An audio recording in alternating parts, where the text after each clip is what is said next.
ডিম ও কলার পুডিং শিশুদের জন্য একটি পুষ্টিকর খাবার, কারণ এতে ডিমের উচ্চমানের প্রোটিন, ভিটামিন, খনিজ, ক্যালসিয়াম, আয়রন, জিঙ্ক এবং কলার পটাশিয়াম ও ফাইবার সহ বিভিন্ন পুষ্টি উপাদান বাচ্চারা একত্রে পেয়ে যাবে, যা শরীর গঠন, মস্তিষ্কের বিকাশ, দৃষ্টিশক্তি ও হাড়ের জন্য উপকারী। আর এই পুডিংটি তৈরি করে কিন্তু আপনারা 6 মাস থেকে 10 বছর বয়সী বাচ্চাদেরকে খাওয়াতে পারবেন। কিভাবে খাওয়াতে পারবেন সেটা আপনারা ভিডিওটা শুরু থেকে শেষ পর্যন্ত দেখলে বুঝতে পারবেন। তো এখানে আর কথা না বাড়িয়ে চলে যাচ্ছি মূল পর্বে। তো এজন্য প্রথমেই আমি এখানে নিয়ে নিচ্ছি একটি ব্লেন্ডারের জারে একটি ডিম, তারপরে এরকমের ভালো পাকা দেখে একটা কলা দিয়ে দিচ্ছি। কলাটাকে ভেঙে এরকমের টুকরো টুকরো করে দিচ্ছি, এতে করে কলাটা খুব সহজে ব্লেন্ড হয়ে যাবে। আর দিয়ে দিচ্ছি এখানে হাফ কাপ পরিমাণে লিকুইড গরুর দুধ।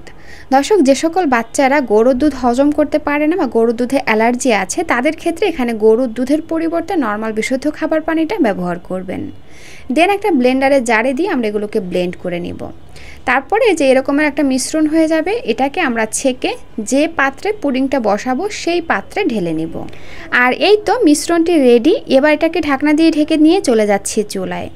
চুলায় একটা প্যান দিয়ে তার মধ্যে পর্যাপ্ত পরিমাণে পানি দিয়ে দিলাম। এবার এর মধ্যে একটা স্ট্যান্ড দিয়ে দিচ্ছি, তার উপরে এই বাটিটা বসিয়ে দিচ্ছি। দেন ঢাকনা দিয়ে ঢেকে চুলার আঁচ মিডিয়াম আঁচে রেখে এগুলোকে আমি 10 মিনিটের মতন রান্না করে নিচ্ছি।